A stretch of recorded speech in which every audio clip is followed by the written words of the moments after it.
All right, well, welcome to Open Bible, Open Life, the podcast that we get an opportunity to interview and talk to a lot of different type of people. And today we get to talk to one of our guests, our women speaker. By the time you guys hear this podcast, the ladies will have gotten to hear this talk already. But Jen, welcome to Winston-Salem. Thank you. I'm so glad to be here. Have you ever been to Winston-Salem before? I don't think I have, no. Okay. How was your flight over? It was great. Great. No complaints. Well, I want to get to know you a little bit, and we don't need to go into what you're going to talk about tonight. I'm real excited for the ladies to hear that. I want to hear a little bit more about your story. We were talking for just a few minutes. We just met 30 minutes ago for the first time, and we were catching up a little bit on, you've got some family in the Pittsburgh area. We started to talk just a little bit about growing up Catholic. So can you just, and we'll see where this goes, can you just tell us a little bit about your spiritual background? Yeah, for sure. I mean, it's they say all theology is autobiography, and that's Yes. certainly true in my case. Yeah. Excuse me. The things that I care about because of the way that I was raised. Yeah. And in my case, both of my parents were Catholic. And when I was born, they were on their way out of the Catholic Church, but not sure what was going to come next. Yes. And they divorced when I was 8. And at that point, my mom went on a series of church hops because as a single woman in the church, it was really hard to find a Staying in place. the Catholic Church or going to different churches? Nope, she was out of the Catholic Church. Okay. But when you're a single mom, you have a hard time fitting into the local church a lot of times, which has been another big driver in what I think about women in the church and all of those kinds of things and what I care about. So by the time I got to college, we had spent significant periods of time in about 7 different denominations. Wow. And what became increasingly clear to me was that there was always someone standing behind a pulpit holding the same book, but they weren't always saying the same thing. Yes. And I would say that's probably the most foundational reason that I got concerned about Bible literacy, about people having a firsthand knowledge of the text. Because as my mom moved along in her spiritual journey, she got deeper and deeper into the word faith movement. Oh, really? And she had a chronic illness. She had multiple sclerosis. And so when I say that I think that false teaching is dangerous, it is certainly spiritually dangerous, but in my experience, it can be physically dangerous as well. Not going to doctors, not getting other help. Yeah. And so she later learned better ways to think about God's love for her than what that movement had to offer to her. But for me, processing all of that as a young adult and asking, wait a minute, what does the Bible really say about these things? Because you can only hold to a teaching like that if you have spot knowledge of the scriptures. And so I got deeply invested in bringing Bible literacy to women in particular in the local church. And that's been my ministry. So when along the lines... across the story, when do you become a Christian? So you're in the Catholic Church, but then you're following your mom to 7 different denominations. Yeah. Is there... and my dad. I spent some time with my dad Was at it his kind of church for you, too. all the light switches hit at once, or dimmer principle? When would you say you crossed the line, came to Christ? Well, I'm a terrible Southern Baptist because I don't remember the date. Okay. That's fine. Yes. Yeah, I was probably, 4 or 5, I would say. I don't have a memory of not being a believer. I remember we went to a Bible church. That was one of our first stops. And it was 2 Dallas Theological Seminary graduates who had started this church. And so I was exposed to this line-by-line Bible teaching. Oh, yeah. And Chuck I Swindoll remember influence, kind of, yes. Probably, yeah. And I remember one morning we would always sing into my heart, come into my heart, Lord Jesus, at the end of the service. And I thought, I want to make sure he's in there, so I sung it like I meant it. But I don't have a good conversion story in terms of all of these terrible things that happened. And then I have this turnaround moment. The Lord in his kindness saved me as a child. So you're growing, you told us about this already, but between your mom's illness, being a single mom, I'm starting to see some of your own autobiography and theology. Tell us how do you end up in full-time ministry? Or what was your path in ministry? Well, an accident, a total accident. I have an English degree. I don't have any from Texas A&M University. How long have you been in Texas? Well, since I was 3. Okay, so all this moving around. So you were a Catholic in Texas. I was not. I mean, my memories of being Catholic are not. Okay. Yeah, but my extended family were all Catholic, so I got to spend a lot of weddings and funerals and vacation time in the Catholic Church as well. Yeah. So you're at Texas A&M. Yeah. You graduate. You're an English major. what's your journey? I mean, do you get married before you go? So I meet my husband, Jeff, my senior year, his junior year, and I was doing a 5-year BA MBA program. So I actually got a master's in business as well. And he was the most spiritual kid in the Methodist youth group. Interesting. And we met in class and then started doing student ministry off campus at the Methodist church that was right off of the college campus. And he said, I want to be a Methodist minister. And I said, "Oh, I'm sorry. What about this?" says pastor's wife. But we were not dating at that point. So he felt a call more. I don't know all that the story's going to go to, but he felt a call to full-time ministry for you. Yeah. And so, I wouldn't say that I ever felt a call. I would say that I looked over my shoulder in hindsight and saw how it all happened. Yeah. So he was going to visit seminary, and we had gone on 1 or 2 dates. We'd been friends for a year, decided we'd see if maybe we wanted to date each other, and I really liked him. But I thought, if he comes back from this seminary visit and he wants to go into ministry, then I'm not going to keep dating him. Interesting. And what about going into ministry that you had caution about? I think in particular, I had spent a lot of time in the Methodist church, and I actually have a great love for the time that I spent there, but I didn't see my future there indefinitely.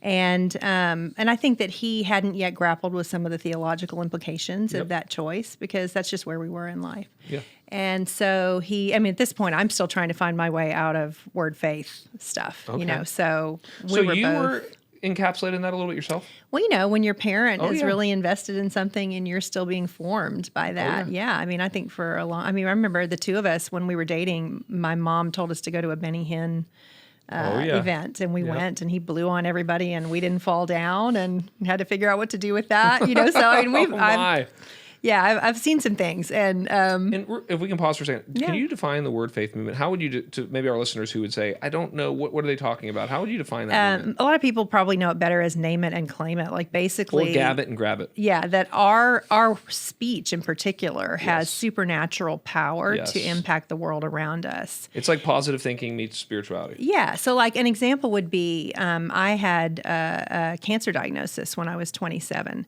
and I by the way, my mom's a great woman, and I love. She's passed away now, but I love her. She's allowed to have her own process of her faith. But at the time that I got the pathology reports back, I called her and I said, "Mom, it came back cancer," and she said, "Don't say that." Interesting. And I said, "Don't say that." She said, "No, don't say it out loud." And it was this idea that you gave power to things by speaking them aloud. And I'll never forget, because it went back to, they would trace it back to Job's words, where he says, "That which I have feared has come upon me." And they'd say, "See, because as if what Job feared, losing his family and his, everything that he had, was some unique fear to Job, right? Yeah. And so, that was one of the most disturbing things I think about being a part of that movement, is that it promotes secrecy and silence around things that are better confessed and brought into the light. And so, because if I say it aloud, then people, the demons have power over me, then I have a vested interest to conceal what I'm really thinking. So that's a super dangerous way to try to walk out the Christian life. So anyway, I was coming out of all of that. Methodism, word of faith. Yeah, what could go wrong? You're dating. Is he going to go into ministry? So picking up the story. He goes to seminary. Comes back and says, that's not it. Okay. And then goes into IT consulting, and we got married. And then we're in a local church. We moved to Houston. We're in a local church, and I get invited to go to women's Bible study after having my first child. I had been working in and what were you doing? I was a buyer for a large department store chain. Okay. So I became a stay-at-home mom, and I needed a reason to get dressed and leave the house. And a friend invited me. Free childcare? Yeah, exactly, free childcare. So went to the first study, and it was actually A Woman's Heart, God's Dwelling Place by Beth Moore, who was doing ministry just right down the road from the church that I was at. Okay. And two things I think happened when I stepped into that space. The first was I saw her teach. And whatever you think about Beth Moore, I actually love her and feel a great debt to her, even though we're not necessarily in the same place on every single thing. Yeah, she was is incredible, but I'm saying her was, influence, especially among women, when I think of like the 90s and 2000s, early 2000s, I mean, unbelievable. Yeah, and I just thought, I didn't know we could do that. I came from a family of educators. Tons of people in my family are teachers, but I didn't want to be a teacher vocationally because I just knew it was hard work that didn't pay.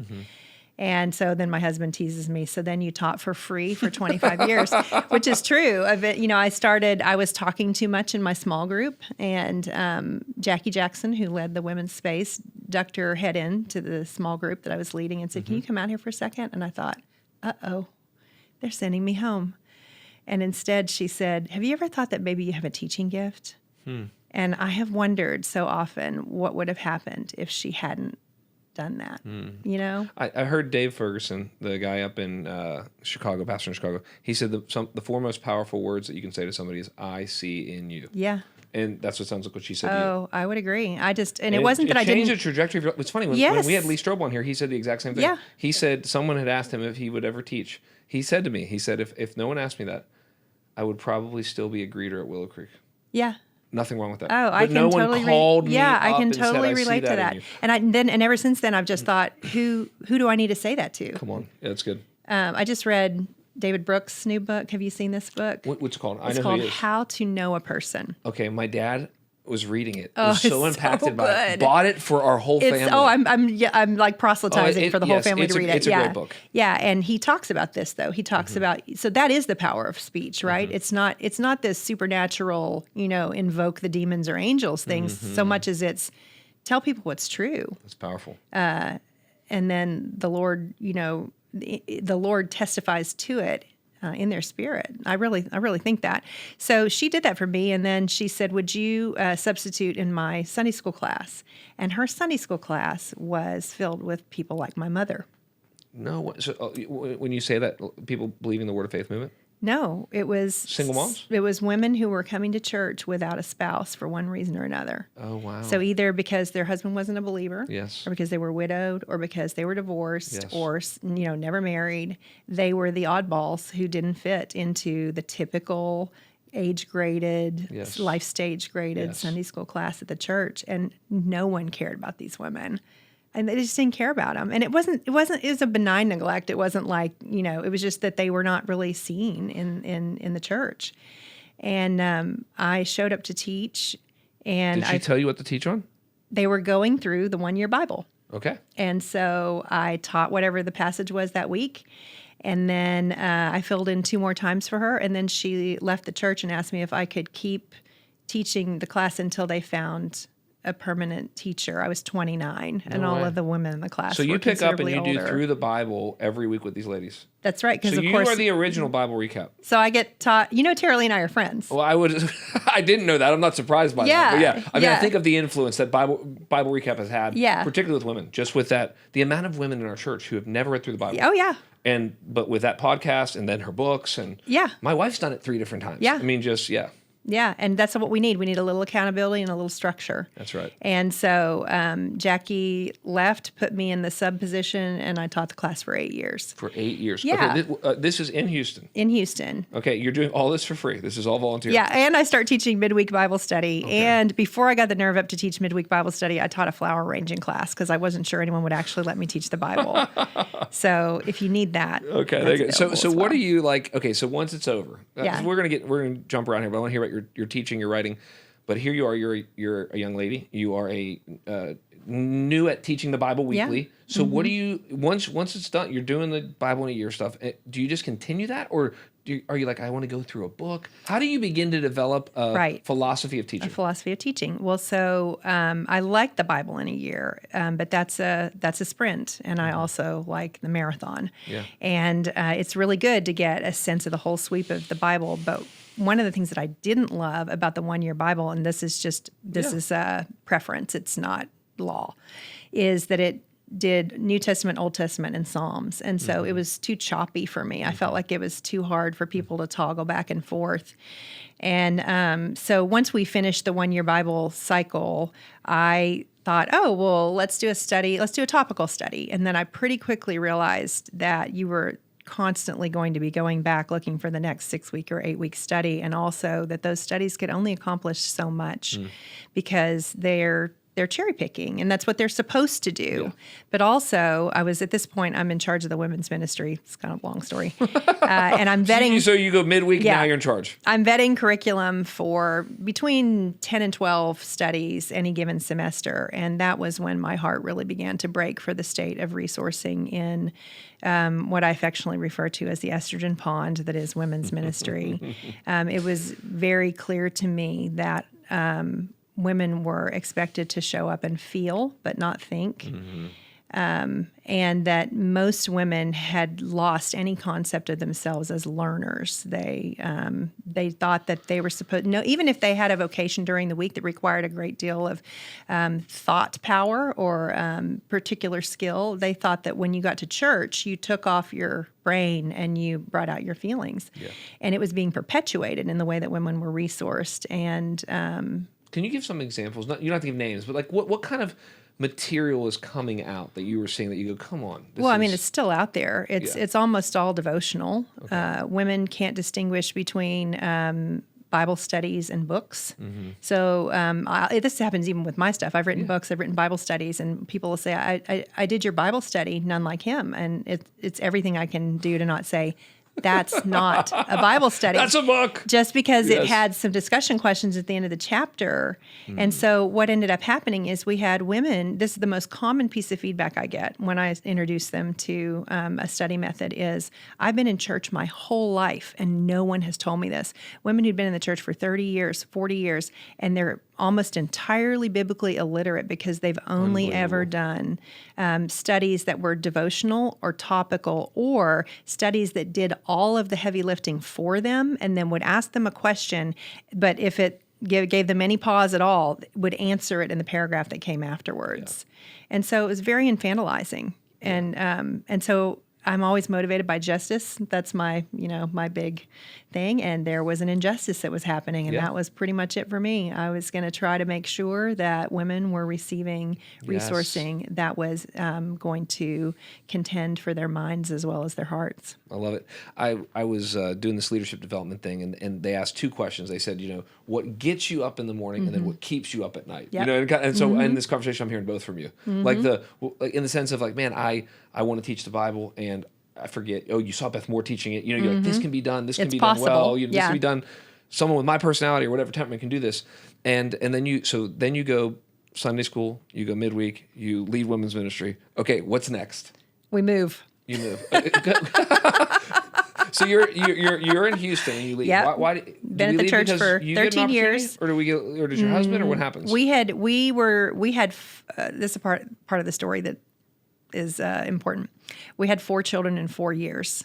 Wow. No twins. Wouldn't that have been a great idea to knock out 2 in 1 birth cycle? Yes. So, and we were 5 hours away from the nearest family member. So you're doing all this teaching and leadership as well while you're a young mom. Yeah. Wow. Because, and I praise God because this church, Sugar Creek Baptist Church, the executive pastor, I taught his daughter in 7th grade Sunday school. That was the first place that I taught. And I sent him an email and said, hey, the women's ministry position is a volunteer role, and you keep churning through leaders because it's too big for a volunteer. Yeah. I mean, this is in the 90s. No one was thinking, let's spend extra money on putting a woman on staff in this role. Yeah, I understand. And he brought me in for a conversation and said, well, I think you're the person to do the job. And I was like, I don't think you've ever met a less employable person than I am. And he very presciently, I mean, like I didn't start hearing other stories like this until 10 years later, for other women. He said, we're going to make this fit your life stage. And so he said, if you think you can get the hours in during nap time and nighttime, just come in once a week for a staff meeting and we'll figure out the rest. And then as my kids got older, the hours, increased. Yes. But the flexibility was just huge. Amazing. Huge. So you moved from Houston to where? To Flower Mound, Texas. Okay. And we did that to be closer to family. My husband's job, they opened up an office in Dallas, and we had said if that ever happened, we would jump on it to be closer to family because my mother at this point is having increasing health concerns. She's 7 hours away. I need to get near enough to be able to give her care. So we went for it, and a pastor friend that we had in Houston said, well, if I was going to go to any church in the Dallas area, I'd go to the Village Church. What year is this roughly? This is 2007. Okay. And we said, we've never heard of the Village Church, and we're not going to go to a church that is further than 15 minutes from our house. And I Googled the Village Church, and it was 12 minutes from our house. Okay. So we decided to visit. I had never heard of Matt Chandler, didn't know who he was. Now, it's 2007, so he I don't know the exact timeline, but this is before he would probably be very well known, or right around. He was pretty well known, I think. I mean, 2004 is when the church started. Well, I'm thinking of the Acts moment. 29 already existed, I think. I'm pretty sure. You would know way more about this than me, but I think of the moment when Matt became. There's two moments. There was the moment where he preached at John Piper's Desiring God and did the whole "He wants the rose," and that everybody That was before we got there. Okay, so that was before we got there. And I then, didn't hear about that sermon for a few years. Okay, But yeah. and then Mark Driscoll in Acts Right. 29 and bringing him to be one of the plenary speakers Right. when Acts 29 was at its height. But you're saying Acts 29 didn't exist yet? It did. Oh, it no, did. I think Okay, it so did. you had these things, but I didn't know. I never heard you had any never of heard that. of them. No, and we were like, we're done with big church. Yeah. We'll Was go. Sugar Creek big? Yeah, pretty big. Okay. And how big is The Village when Village? you get there? At that point, they were doing 6 services. Oh, no. So I want to say it was 3,000 or 4,000. Okay. And it was just growing by 1,200 a year. It was nuts. So ridiculous. And Yes. And I've only ever wanted to be in a local church, serving the local church. And we get there, and we were accustomed to bringing our children to worship with us. Okay. And the average age at this church is like 21 when we show up. So I'm an old woman at 39, and we would fit 6 Wilkins onto 5 seats because people would look at you like, why is your child taking up the space for an adult who might get my. saved? And People are sitting on each other's laps. I mean, it was crazy. They were just crazy years, and so that's where we raised our kids. That's where we've been for the last it's almost 17 years. Wow. Yeah, which is nuts. Yeah, so tell us about your journey at the Village. I mean, because you end up, I know, being on staff there. I want to Yeah. talk a little bit if we have time about the Institute, some other things that you did Yeah. there. But tell us about, I mean, you're coming at it, it's already, I guess, growing and exploding. But in my opinion, again, there's different tribes and teams Yeah. and traditions, of course. Anyway, I could go on tangent with that. But basically, in our tribe, team, and tradition, I think of the Village Church, especially like 2007, 2010, 2012, before you guys rolled off the campuses. Like, and Yes. that's all great. I'm just saying, but that moment before all that happened, as Yeah. like one of the most influential churches in America. Yeah, it was at that moment. So, Yeah. so tell me what is it like to be? What's it like to just be a member of a church like that? And then what's it like to be raised up as a eventually a senior leader in a church? Yeah, like that? well, we hid for 2 years. I didn't want to be on the radar. We just needed You some didn't want time. to teach. Hey, I've got 4 Oh, kids. I was teaching. Well, when I got there, the first week that we attended a home group, it was led by a staff member, and he asked me, he said, "What'd you do at your last church?" And this is not scandalous that I'm Yeah. sharing this. Yeah, I've shared this with Josh and Matt in the room. We all laugh about it now. But and he said, "What did you do?" I said, "I was the women's ministry director." And he said, "Oh, well, we're actually shutting that down. That's a rogue organization in the church." And I was like, "Oh!" And I go in the bathroom and sob, pull it together. I'm like, "Lord, why have you brought me up out of Egypt to die here in the desert?" and so then I was like, "Well, now what?" And Interesting. I mean, the obvious answer was, just teach. I mean, that's Yeah. what you're supposed to do. And so I had a friend a girl I had just met, and she said, "I have some friends who will come if you want to teach." Wow. And so she invited 12 of her friends to come to my living room. I'd never met any of them. And I just started teaching, taught Genesis. And then at some point, Lauren Chandler showed up for a parenting thing I did in the summer. And I think that's when they finally realized we were there. Yeah. But we looked around at this exploding church full of young people and thought, Jeff and I did, he does children's ministry. Okay. Not as a does he profession, but serve- that's, okay, yeah. he's just for years has served in elementary. And so we both saw that the things that we loved to do needed to be done there. Yeah. And I didn't know what it was going to look like for me based on their current philosophy of ministry, but he was able to get involved, almost immediately. And because we'd had a lot of really good experience at that church in Houston. And a lot of the people who were working at the Village at the time that we got there had never worked anywhere else. But we had worked in business and with another well-developed, well-established church that ran like clockwork. So, so I'm teaching in my living room and it explodes. Yes. Because, and I attribute so much of this to just Matt's preaching, because I think a lot of people had a philosophy of ministry that was the sermon is supposed to satiate people, and Matt's preaching made people hungry. That's good. And so they were What do you think about it? leaving. About his preaching made people hungry? Oh, because I think, for one thing, the term authenticity gets thrown around so much, it's almost meaningless. But in the case of like the DNA of the Village Church, he is who he puts himself out there to be. Yeah. And he's the first to confess, and he's, and that's just contagious in the best way. And so it really was an ethos that pervaded the church. And it meant that people knew their lack and they wanted to know how to grow. Yeah. So the women were showing up in my living room, and then at some point we were asked if we would bring it to the church. Yes. And start teaching there, and we said sure. So we built an airplane in the air. Yeah. I knew how to do it. While taking pilot lessons. But I knew how to do it, because of my previous experience. And we were supposed to start the study in January of 2010, and on Thanksgiving Day of 2009, Matt has a grand mal seizure. I remember this. And so it was like, now what? Like, what even is the future of the church? What's going to happen? But we moved forward with the study. We started that January, and it would fill up, and registration would fill up in 20 minutes. Tell me about the study. Is it weekly? Yep. So is it in the worship center? Do you provide childcare? Tell me. So we were hiding. We tried to stay off the radar. We were like, we don't want to get in anybody's way, because we knew it was kind of a test run. Yeah. We were over at the Highland Village campus, which is the original campus that we met in, and we used shuttle buses for extra breakout space because we didn't have enough rooms for the women to meet in. So they would start the shuttle bus in the summer. Can you even imagine? No. They'd start them and get the AC running, and women would get on there with an extra folding chair. It was hilarious. So we started out over there until someone said, what happens if there's a tornado warning and women are on shuttle buses? And then they made us move over to the brand new retrofitted grocery store that we were meeting in. Unbelievable. So we ended up going over there. We did the study for 2 years.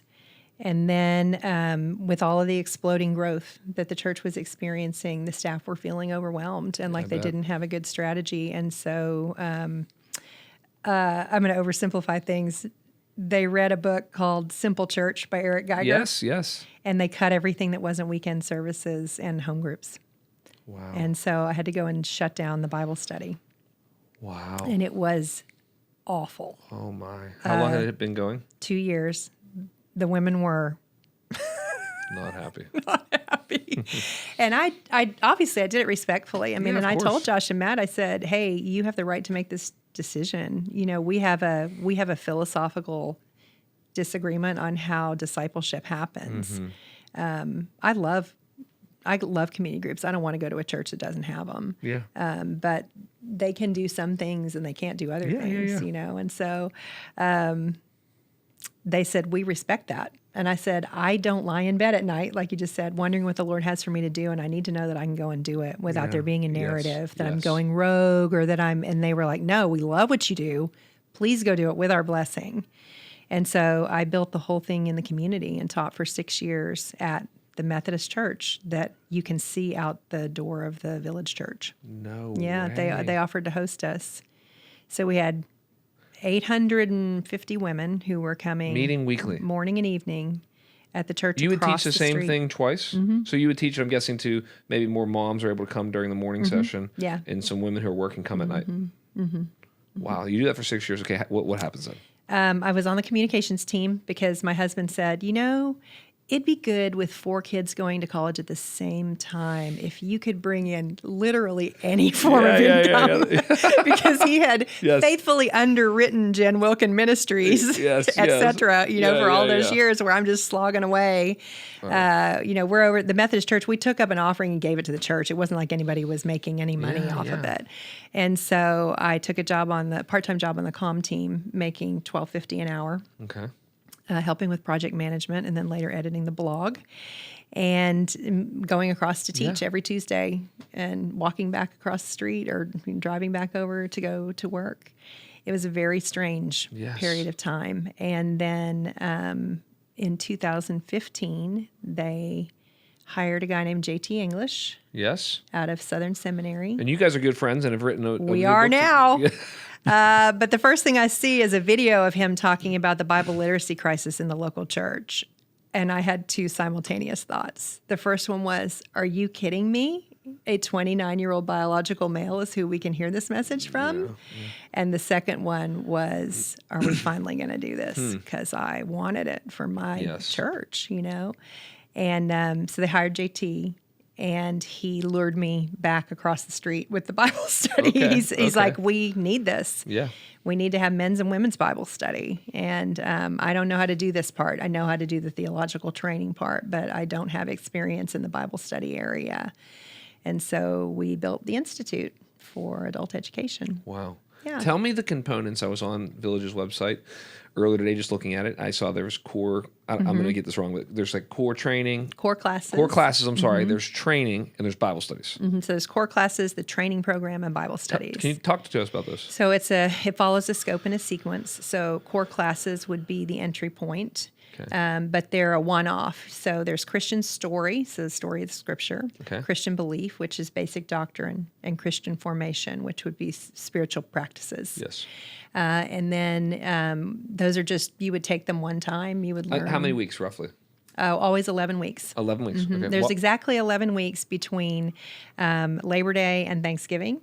And then if you start your 11-week semester 3 weeks in, this is more important than you might think. Yeah. If you start your 11-week semester 3 weeks into January, it means that spring break falls right in the middle, so you don't lose momentum up front or toward the end when you have to break for spring break. And you're done by the first or second week of April. And that's the 2 times a year you do them? Yeah. Okay. So we do 2 semesters, 11 weeks each. Okay. So that's the core classes. That's core classes. Bible study follows those 22 weeks as well. Okay. But we alternate a year, Old Testament, New Testament. Okay. It's always line by line through an entire book or books of the Bible, depending on the And there's a men's, how many Bible studies are there?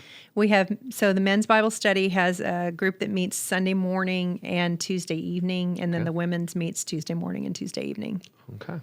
And those are single gender, mainly because of space concerns, but also because we value single gender spaces. Yes. And so it just was in the scope and sequence of what we were doing, it made the most sense to preserve it there. But the core classes are mixed, and so is the training program. Okay. And then the training program is? The training program has varied in length as they've tried to find what the sweet spot is. Is this different than a residency, or is this? It's different than a residency, but if you were doing the residency, you would go through the training program in all likelihood. Tell us just a little bit about the training program. What training program is, I think the most recent iteration has landed at 24 weeks. It's been as long as 32. Okay. And at various times we've had partnerships with seminaries where you can earn up to 21 hours of credit for doing the seminary track of the training program. But it's basically an opportunity for theological training to happen in the local church, which is where it belongs. Yes. And to help give those 3 buckets, Christian story, Christian belief, and Christian formation, to the average learner, which is not a pejorative term at all. It's what most of us are. And to get them started on what we hope is a lifelong exploration of the Christian faith. Yeah. So the Institute took how long to build? Well, airplane in the air. The Bible study thing I can do in my sleep. So it was a matter of bringing it back over, finding someone who can do the men's portion of it. And we study the same curriculum. Real quickly, what makes a good Bible study? What makes a good Bible study? Yeah, like when you're looking for the guy to do it for the guys, you're like, what are the keys? I mean, obviously we're going to teach the Bible, but what are the elements? You're like, this is what makes a large Bible study like this successful and fruitful. Well, I designed them around what I call the 3-legged stool of learning. Okay. And so the first leg of the stool is individual study time. Okay. So that's your workbook. But the curricula that I write are a little different than the things that were making me so frustrated, because they are meant to create dissonance, not make you feel like you got straight A's. Yes. So that means I'm going to ask questions that you're going to not know the answer to immediately, and you might not know the answer even after you spent some time thinking about it, and that's on purpose. There's no commentary in the Bible study curriculum itself because commentary has its place, but it's not at that stage. And then the questions are divided between comprehension, interpretation, and application. Some people use observation instead of comprehension. I like comprehension because observation is a little too subjective for me, just semantically. I understand. So, and then they're heavily comprehension based, which is a little counterintuitive. Most of us, the only gatherings that we go to, we have an application driven discussion around a passage that we didn't really spend a lot of time in ourselves. Someone told us what it meant before we had the discussion. So if someone's in your Bible study, how much time are they going to spend outside of the Bible study preparing? The average person? It depends, but I'd say between an hour and an hour and a half on the homework, depending on how long you've been doing the method. So that's the first leg. The second leg is group discussion. Group discussion is for the purpose of talking about what you did in the homework time. It's not share your story. It's not that we wouldn't have those pieces, but the focus is on the learning outcome. Discussion group leaders are co-learners and facilitators. They're not teachers, because if they teach in the small group time, then we have a broken three-legged stool, because the third leg is teaching. Got it. People get teaching fatigue if they hit the teaching in the small group and then hear individual study, group discussion, Bible teaching. And in that order. Okay. Because if you place the discussion time after the teaching time, they will discuss what I taught instead of what they're doing to develop their thinking. This is really helpful, seriously. Right? And so then the teaching time, this was one of the biggest things that we had to help with for the men, because most men in ministry are trained to preach. And preaching often has to assume out of necessity that the people who are sitting under you have not spent time in the passage beforehand. And when you're doing the three-legged stool, it means that at bare minimum, a successful teaching is that you taught to the homework. In other words, you tracked where the dissonance was that was built, and you addressed it in the teaching time. It's not, I'm going to show up and add all the bells and whistles. It's, I'm going to reward the student for the work that they've done before they got here.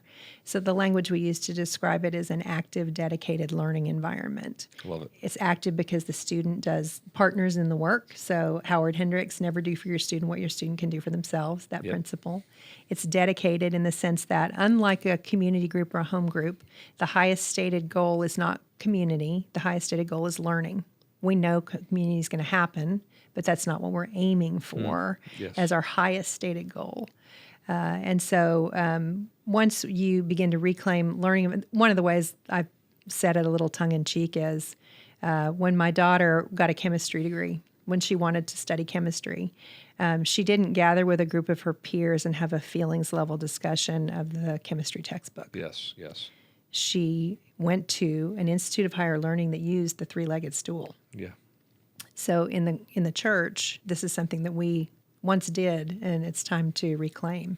Because if you just look at what's happening with theological and biblical literacy, we have people sitting in the pews who, I think the most recent Lifeway Ligonier survey, it's like 43% of Christians agree that Jesus was a great teacher, but he was not God. Yeah.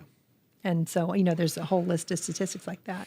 Do you think, how much of this, and there's many things, I'm talking about biblical illiteracy. Is it the getting rid of Sunday school?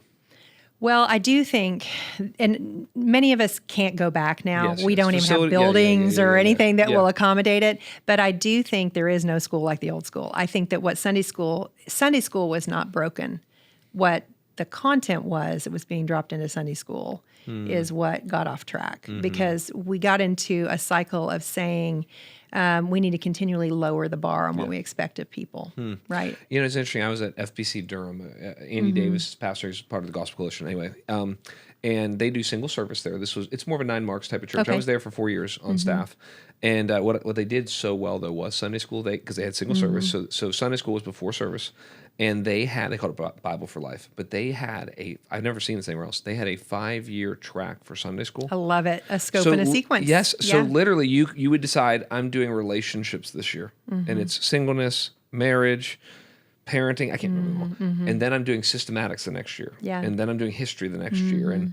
And so, as I've talked to occasionally we've talked about this with some leaders and stuff. And I've said, Sunday school to me is it's a loss, but it's Yeah. losing it. I'm saying, but it's a calculated loss in light of building space, kids ministry, multiple services. But I'm seeing a lot of people, they haven't built something as robust as the Institute. That's why I wanted to hear about it.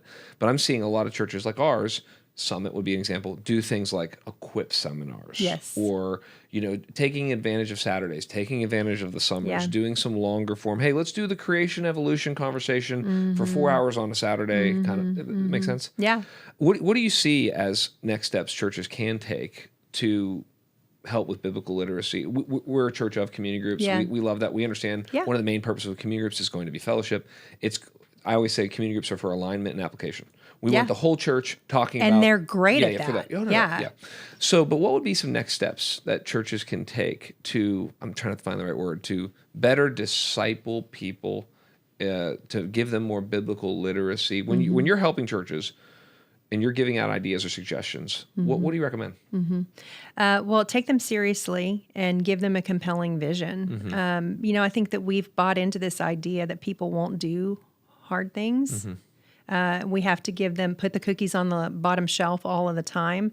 But what that overlooks is the fact that our people are actually doing hard things all the time. They're just not doing them with us. Yeah. So they're doing CrossFit, they're running marathons. That's a good point. They go through Whole30. Yeah. They have plenty of discipline. Discipline is not dead. It just follows the most compelling message. And so I think where church leaders have let them down is we have not compelled them. And we have the most compelling message of all. I'm with you. Yeah. Yeah. So We find in our church the more high commitment culture we create or call for, the more people respond. That's right. They want to do hard things. And so instead of we have a tendency to apologize when we invite people to things like, I know you're busy, but...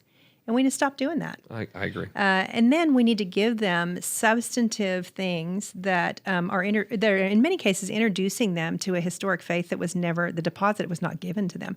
You look at the degree of de-churching that's happening right now, and I'm very sensitive to the pastoral reasons that people are leaving the church. But in many cases, people are leaving a faith that they never really knew. 100%. And so I'm not on my watch. I mean, I understand you may need to move on, but I want you to know exactly what you're leaving behind, because the historic Christian faith has been able to absorb the shocks of culture and everything, for 2,000 years. Yeah, that's right. So at least let's let people know what it is that they're walking away from. So you think about Sunday school. What did it do? It was structured. It was predictable. It had a certain level of accountability. People knew that they were going to be missed if they weren't there. It was accessible because it didn't bounce around on the calendar. People knew exactly when it was going to be. We took care of your kids, which for women in particular is a big deal. People tend to regard the child care expense as exorbitant.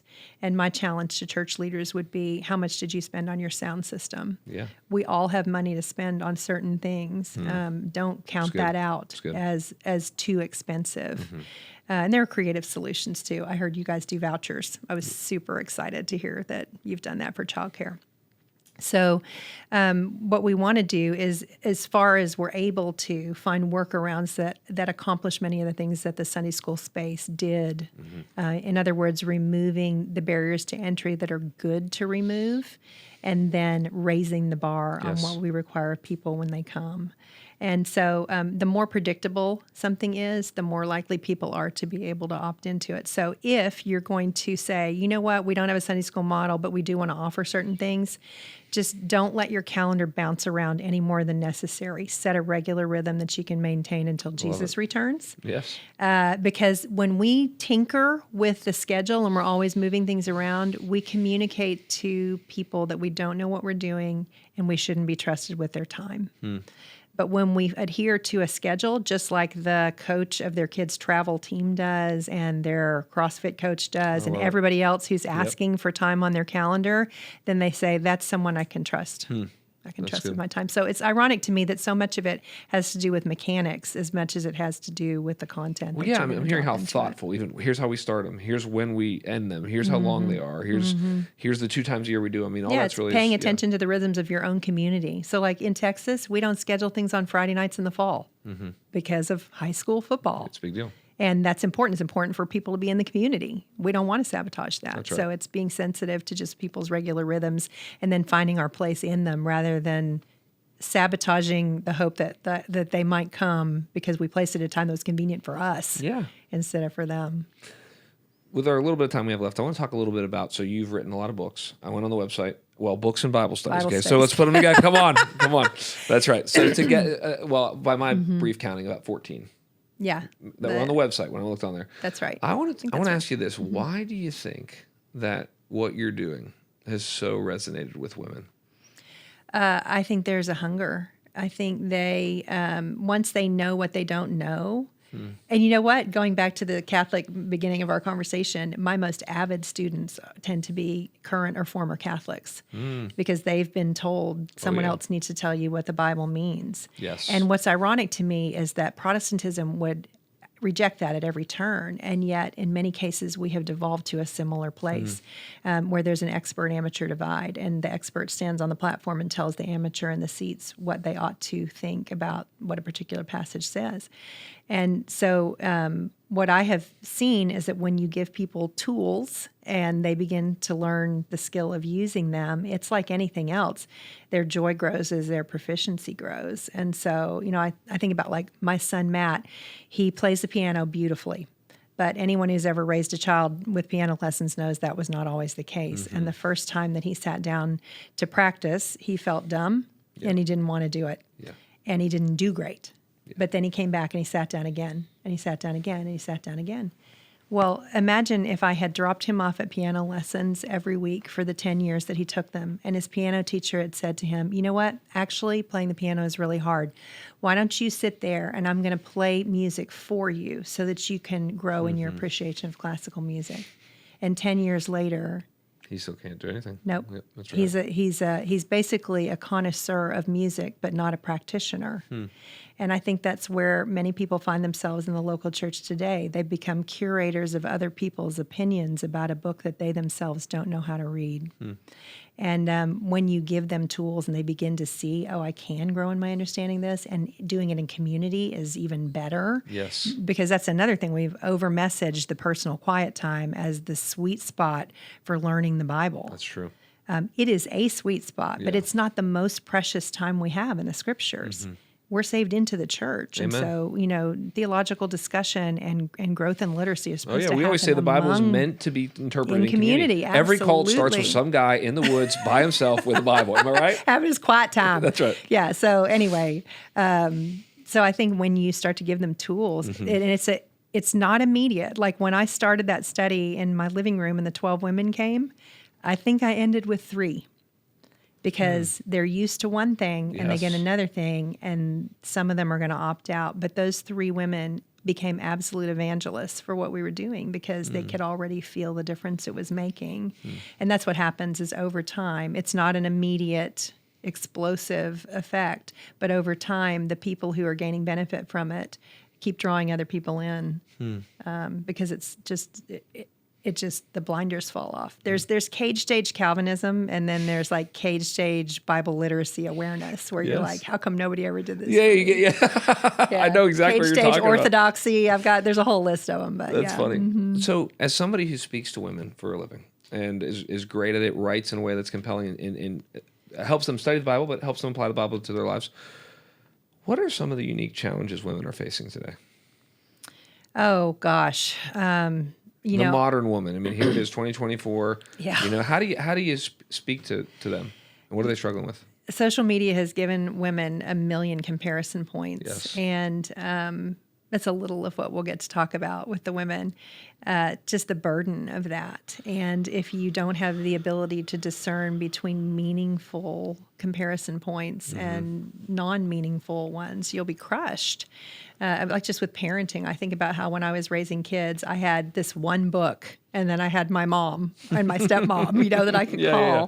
And now everyone has an opinion on how you're supposed to raise your child. Well, and you're on social media going, how'd they get into that private school? They're on vacation again, all that kind of stuff. And then their kid made the team. Look. Oh, my house is supposed to look like that. Oh, my body is supposed to look like that. Oh, I'm literally never supposed to show age on my face at all. You've got that's another fascinating trend is the 20-plus-year-olds who are all getting what they call prophylactic Botox so that they'll never, ever get wrinkles. Yes.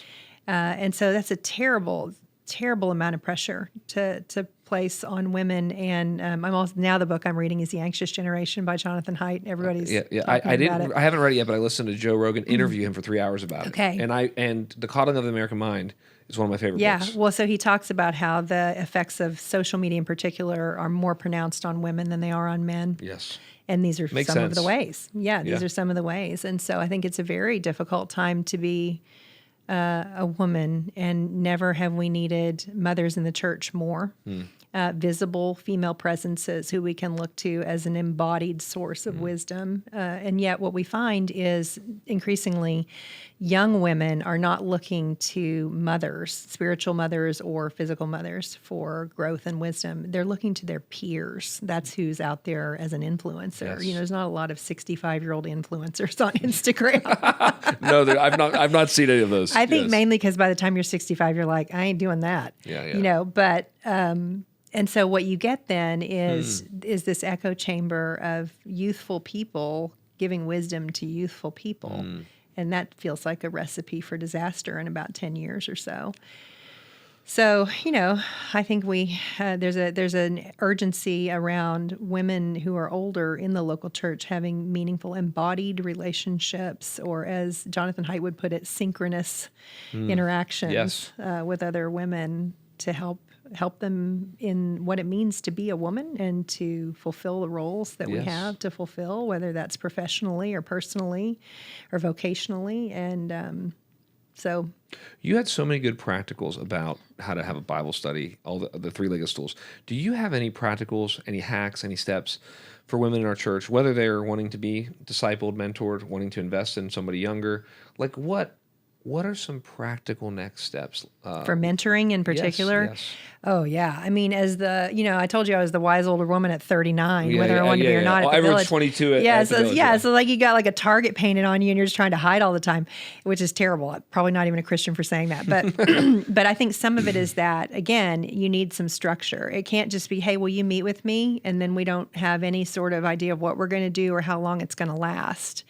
And so I think that if you want to get into a mentoring relationship with someone, and you got to have a test run, you need off ramps in case it's not working out. And Fair so enough. you say, let's meet for 6 months, and here's what we're going to do. We're going to spend our time in this particular study, or we're going to do this curriculum together, or whatever it is. I would urge you just read the Bible together. Yes. But have room for conversations about things that are happening in your life. But one of the things that I require is that the person I'm meeting with bring a list of questions each time. That's good. So that That's we really helpful. make sure that, hey, what do you want to talk about? Yeah. And then, we all know exactly when the first off ramp is. But hey, if I like you, because ideally you don't want a mentor, you want a friendtor. You want someone who is your older friend who looks forward to spending time with you. But not all of those relationships turn into that, and that's okay. That's okay. So we have to remove some of this, the stigma and the lack of definition around what mentoring relationships are, so that older women feel like they can say yes to them. And so that younger women have some clear boundaries on what they're going to be. Very, very helpful. What would you say, particularly, or how do I want to ask this question? Like, help me as a pastor, as a Christian, ministering to single women. We talked about it a little bit. We had a conversation the other day on this podcast that we're going to release a little bit later, but we were just talking about dating and relationships and all this kind of stuff. And one of the things we were talking about was just how what's the right way to say this? Like, how do both women who are single and long for marriage and say, hey, this is a good desire. We can't promise in Scripture that every woman, I wish we had that promise. Kind of the word of faith. We don't have that promise. We don't have the husband promise. Let's claim that one. Yeah, can we claim it? At the same time, honoring like we want to singleness. Single. Jesus Christ was single. The Apostle Paul was single. Yeah. We're all going to be single in heaven. John Stott, one of my guys. I look up to. Anyway, I say that to say, and then also I understand there's difference. We talked about this a little early to kind of bring this full circle. There's single in being 22. Yeah. There's single in being 42. There's being single again.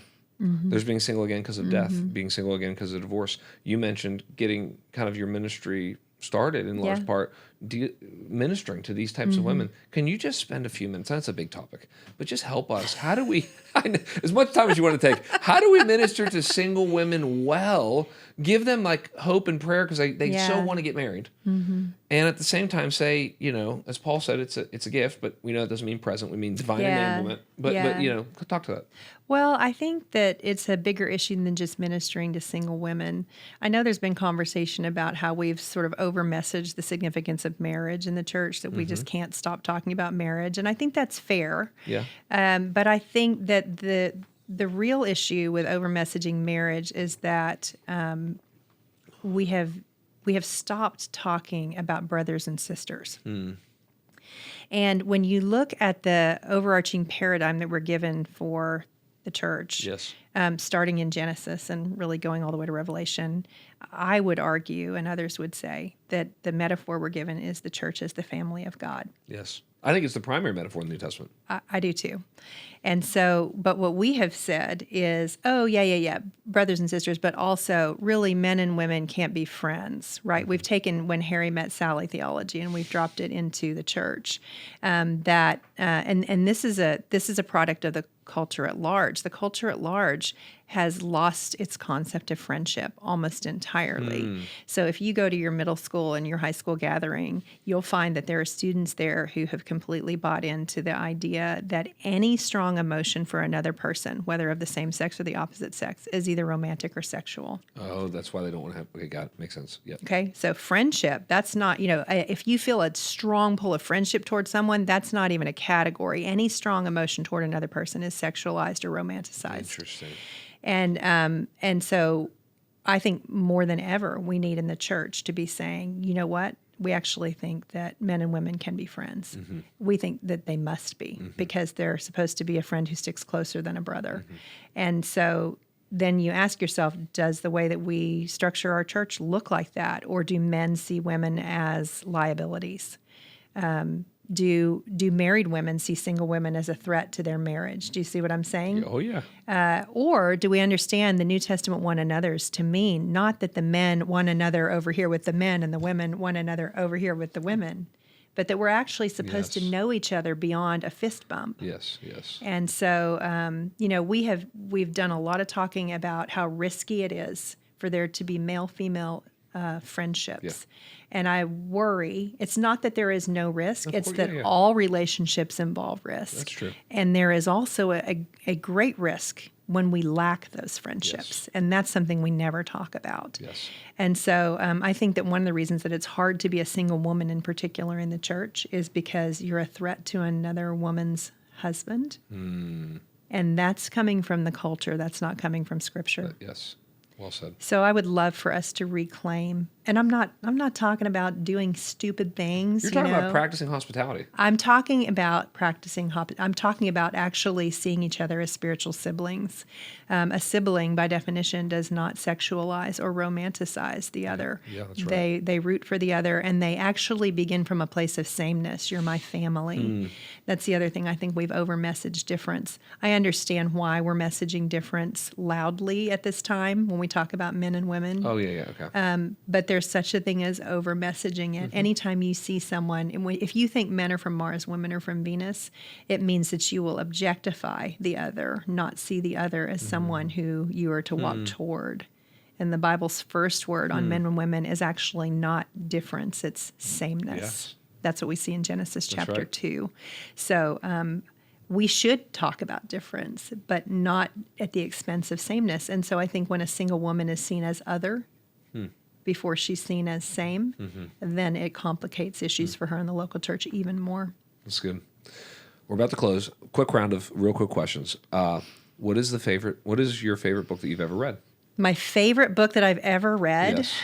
Gosh, that's a tall order. Could be. All right, we'll Christian book. Christian book. We're going to take away the fiction. Best Christian book. Thank you for narrowing it down.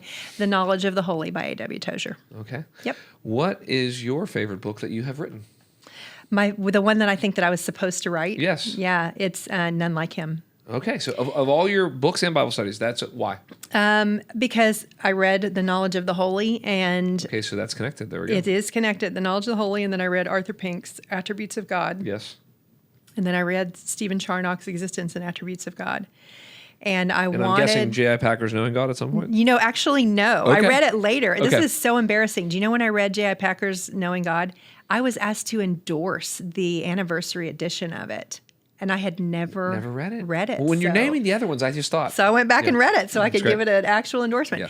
But no, so and that was what I needed. I had grown up in many traditions in which God was not transcendent. And so I wanted women to have a return to awe. Yes. And the incommunicable attributes in particular.